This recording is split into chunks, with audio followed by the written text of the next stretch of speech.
Hi, my name is Jody DeVere, and I'm the CEO of AskPatty.com. Today, I have with me several of our AskPatty consultants, and we're going to be sharing a little bit of our insights on the skills and how to develop your business. Welcome, everyone. Thank you. Hello, Jody. Thank you, Jody. It's so great to see all of you. You know, I have this question in my mind about why do auto repair shops in the aftermarket and OEMs and car dealers need to really think about outside consultants. Many of them do use outside consultants, but for our team, what is the value of hiring an AskPatty consultant from your point of view? And I'll let Dori go first. Welcome, Dori. Yeah, thanks for having me. I think that it's really important to step outside of ourselves to be able to see your business from a totally different point of view. As a human being, we come at everything from our own point of view, from our own experiences, and we don't see things the way that somebody else can see them. And especially when it comes to leadership and human resources, working with our teams, it's so easy to get caught up in, oh gosh, my team is doing this and they're doing that, or they're not doing this, they're not doing that. And if you bring somebody from the outside of your organization with fresh eyes, can really take a look at what is happening in your organization, be able to talk to your staff and give them an opportunity to speak from their hearts, to speak from their point of view, and to be able to share that with leadership, to work with leadership, to turn things around, to really be able to implement some strategies and some skills for you as the leader, but also your entire team, to help build the team itself, to help build leadership, and thinking about leadership in a very different way, in that every person on your team is a leader, and every person on your team, you want them to develop their leadership skills, because everybody on your team is representing you at the front counter, out in the community. And the more that we can support our team members, the more that we can support our staff and get inside working together, then that's how you're going to build the best team. And it's amazing, you as the leader, if we're working on your leadership skills and we're focusing on improving your perspective, your knowledge, your skill set, it trickles down. It can't help but trickle down. So when I work with leaders in an organization, oftentimes I will hear back from their staff thanking me for the work that I've done with their boss, because all of a sudden they have a new skill set where they can look at it very differently and approach the work very differently. And when you have a staff that feels supported and they feel heard and they feel that they matter, then you can turn so many things around. I'll give you one success story here recently where I've been working with this shop owner for the past probably pretty close to a year.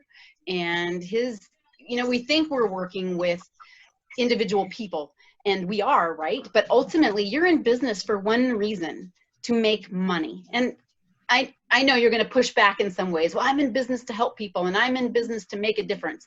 But you can't do those things if you're not making money.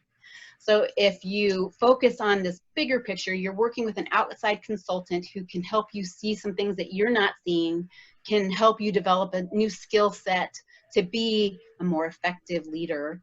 Then what happens is what happened with this one client of mine, where last month they were up in sales 37% in a time of really challenging time period. So these are the kinds of things that you want to turn to a consultant for, that can help you really turn some things around in your business, but really the end result is going to be that you're making more money. And when you're making more money, you can be more effective in your community, in a sense of there's more you can do for your community. There's more that you can do for yourself. There's more that you can do for your staff. I think that that's one of the biggest reasons right there why working with an outside consultant can help turn so many things around for you personally and your business. So those are my thoughts, Jody. Thank you, Dori. Excellent. You know, I'm going to turn to Martha Rader. She does a lot of leadership consulting since we've kind of taken off on that topic. And why don't you share some of your insights about, you know, how it works with a consultant in leadership and various other aspects of the business that you do. Thank you, Jody.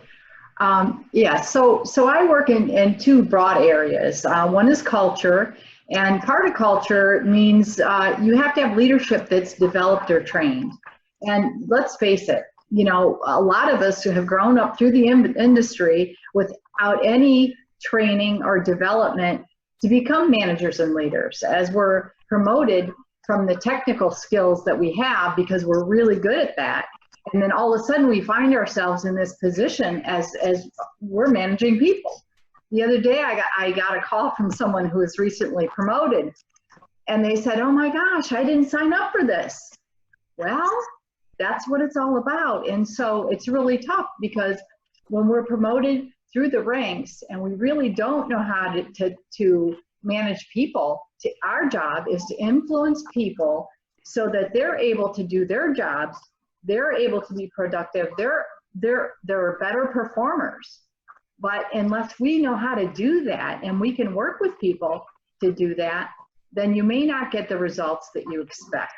So leadership training and development is really key. But I would say from all of my experience in the auto industry is a lot of auto dealers and companies don't even have their culture elements that have been really articulated and developed. And so if you go on and look at a lot of websites of these companies, if you haven't developed the mission, the core values, the guiding principles, and the priorities that you expect, a culture that you really expect for other people to follow, then we now have left the cultural perception up to the individuals, and it may not be what you expect. And so it's really critical that we look at these types of things, and it's hard to do that within. It's hard to do it, to set your people down in a meeting or really a series of meetings to really tease out what these things are. How do you want to be known in the community? And right now, we've got a lot of things happening out there in the world between COVID-19, with people being stuck in places, people taking these things so emotionally different. How can we take the purpose of what we do and really unite people to go forward? You know, we have the other things that are happening, the recent deaths that have caused this uprising in our world. And just little things could really agitate people in your company. And so right now is a great time to really articulate what you expect in your culture. You know, diversity. Do we mirror the community that comes into your business, your customers, your prospects? How do we turn that around? I will tell you that Dori talked about profit, and I really don't want to make this about profit, but the bottom line is, no pun intended, that people that have a really strong performing culture are going to be more productive. They're going to perform better, and they are going to be more profitable. And so you know, to me, the bottom line is, let's look at that. It may have a culture in place. You may have those elements really articulated, but are people really demonstrating that? Is that the culture that people are performing? Are they behaving according to that culture? And assessing it, looking at it. What's happening? Why is our turnover so high? Why can't we retain? And without that strong performing culture, we're probably not attracting the people we want to attract either. So those are some of the things that I bring to the table, Jody. I would love to help people with all these things. Awesome, great. Yeah, you covered a lot of great points there, and you know, just to segue on that a little, I loved the sentence that, you know, you attract what your culture is. And if you're not hiring and attracting the right people, and there's a lot of hiring going on right now, people are moving around. So you need to have the right culture in place to attract the best candidates. I'm going to turn to Patricia Muir, who happens to be based near Toronto, Canada. And she has been working with automakers and dealers for many years up in that area and aftermarket companies. So Patricia, what's your perspective? Oh, Jody, to follow up on Dori and Martha and what you've just said, I think this group of consultants brings a lot of wisdom to the table for their clients as well. And it's not just experience, it's that wisdom that we have gained through working with dealerships and other providers over a long period of time as the workplace has been developing and as it has been transitioning and evolving. And we're at a time now where we're all asking, what is the workplace going to look like? And I'd like to share one of my experiences is that, yes, employees come to me and they say, I love it when you come into the dealership because we know that our employer cares, our dealer principal cares about us, because I work in legislation, health and safety, and best practices for sales, for processes, and for people with disabilities in the workplace, and those who are customers as well. So the employees know that their employer cares. It means an awful lot to them. And so then they care about their customers, which again means a lot to the dealer principal because they know that their customers are being taken care of well. And it also helps because we are not just looking at bottom line issues, but as Martha and Dori said, we also know the difference between bottom line issues and top line issues. And that's what Martha was talking about, was about culture. So we know what's going to affect all the way through to bottom line. And when we can get the trust of a dealer principal or a business owner to understand that it's not just about the money, that it's about the culture that they are forming, not only for their employees, but for their clients, then they do much better as well. During this time with COVID, we're also looking at how do we safely get employees back to work. And the dealership industry or service industry in Canada is an essential service, as it is in the United States as well. So there are some employees that do come to work, but we understand that there are distractions for them, caring for their families, caring for their own health. And also, as Martha mentioned, about dealing with coming back to work when a manager is no longer there because that manager has passed away. And I've gone through that experience. So how does a dealer or a business owner show respect for what's happening to all of us? And how do we bring people back safe? And how do we ensure that when they do get back, they want to be there rather than feeling that they have to be there? And those are my thoughts, Jody. Yeah, I was actually speaking to a business owner last week, and some of the employees are just afraid to come back to work because of COVID-19, and so she has to rehire, and it's putting a big strain on the business. And although there are a lot of candidates, again, finding those right candidates is really critical.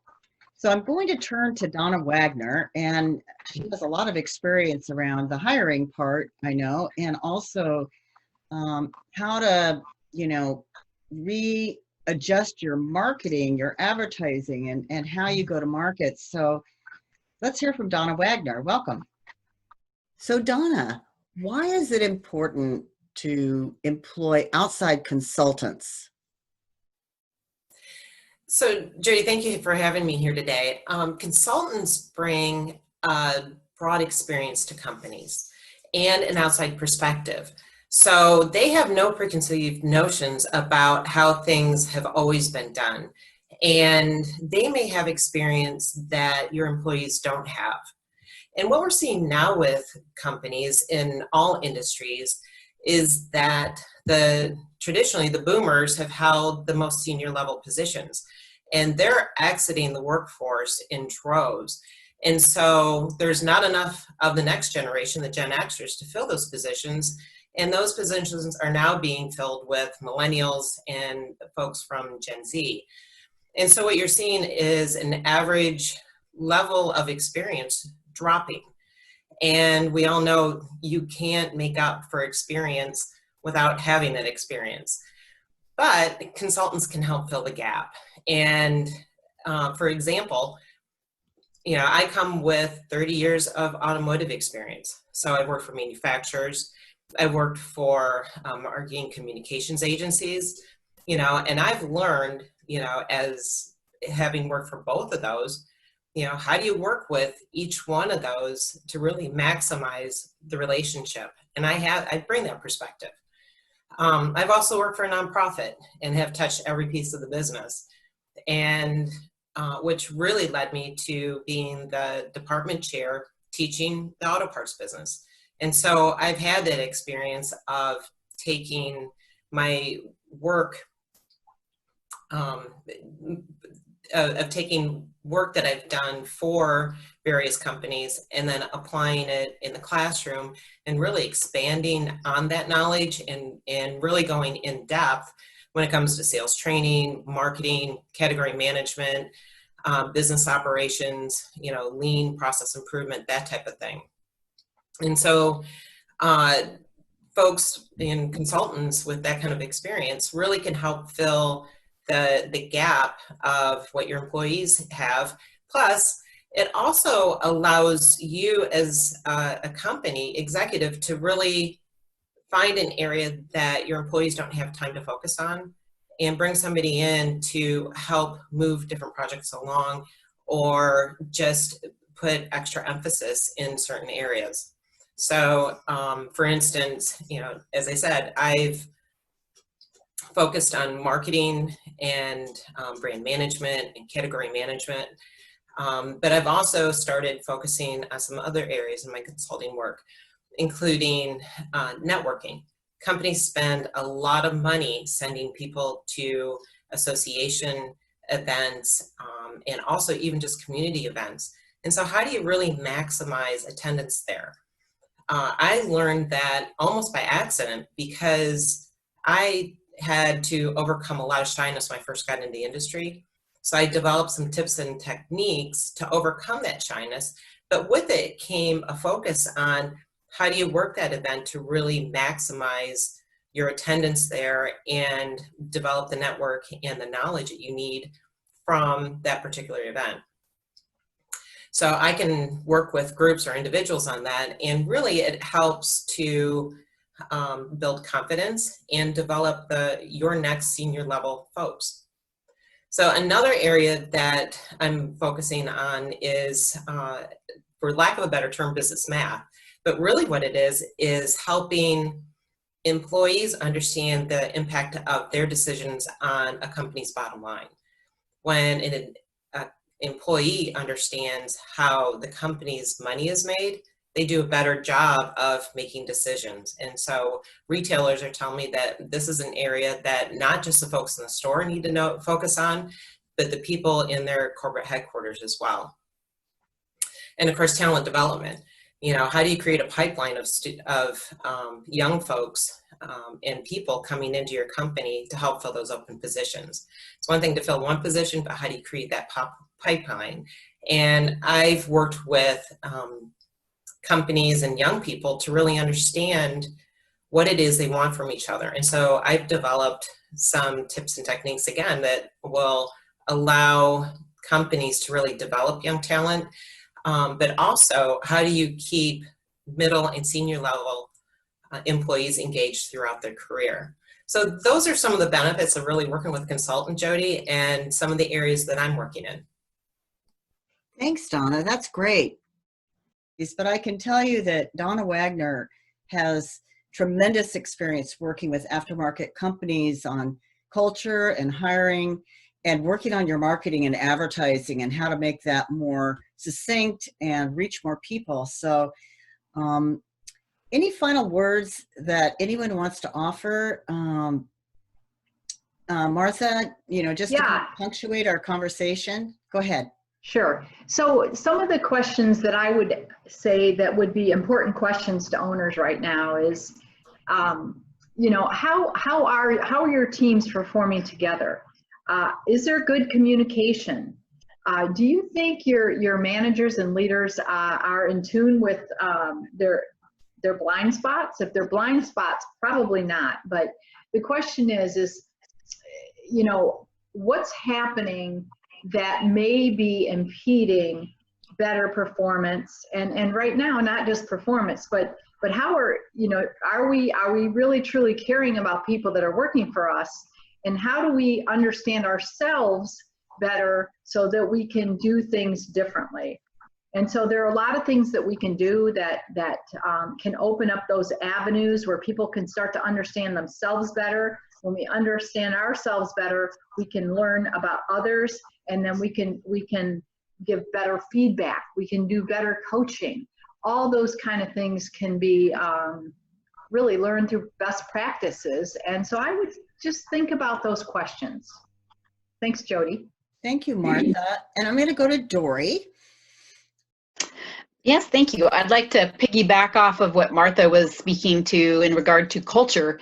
And one of the things that I really, really encourage any business to do is a culture guide, to create a culture guide, to work with a consultant to do this so that it is down on paper, that it is something that you can share with your staff, and not just share with your staff, but build and create with your staff. It's a live document so that it allows you to go back in and just know that that's going to change. And if you work with your team to create a culture guide, you are getting very clear in your expectations of them on things that sometimes, most of the time, it's not going to come up in just a standard operating procedure. It's going to be about attitude and communication styles, and it just goes a lot deeper to help bring you and your team together onto the same page about how you want your business to be run from a more personal standpoint, not just you're going to fix cars or sell cars, but that the whole team comes together and everybody's on the same page of how they start their day, how they interact with your customers and clients. And it's a really fun, I think it's a really fun activity to bring everybody together, get everybody on the same page. There's a lot of buy-in because your staff is helping to create this culture guide, and it's setting the stage for the culture that you want to have for your business. So those are my final thoughts for today. Thanks, Jody. Dori. Yeah, I want to add something, that one of the things that I knew when I started AskPatty, and as Patricia Muir said, there's a lot of wisdom in this group of consultants, a lot of years of experience as consultants, as trainers, as business owners, and educators. Donna Wagner and Martha, for sure. And one of the things I knew is that I had to have a mission. I had to have a mission and a mission statement that my employees would rally around. And also, as I interviewed and brought people in, that they bought into, and that they were just as passionate about as I was. And a mission statement can't just be, you know, I want to sell 500 cars a month, or I want to be a $5 million repair shop. That's not really very inspiring to most people, and especially millennials. They need more. And so I've been doing a lot of cause marketing training and mission, and to back to Donna, said she can't speak for herself, you know, branding. It also, your branding and your marketing and your messaging and your how you productize that and deliver that to customers all has to sync up, you know.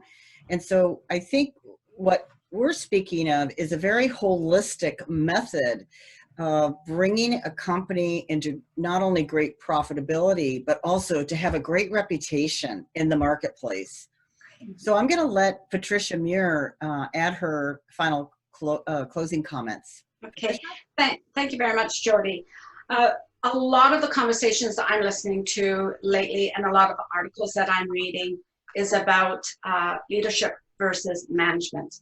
And so I would ask dealer principals and business owners, do you want your executive team and do you want your employees to just be managing things, or do you want them to be good leaders? and what kind of example are you setting yourself? So working with a consultant that can bring all sorts of ideas to the table, what we see out there with other companies without there being any competition involved, we can help dealerships with that and other business owners as well. And the other thing is, during this time, a lot of our leaders and managers are struggling with emotional intelligence. Emotional intelligence is a situational asset. And at this time, many people are either having problems with being aware of how they feel going back to work, or how they feel about bringing their business back on with customers, how their customers are feeling, how their customers are reacting.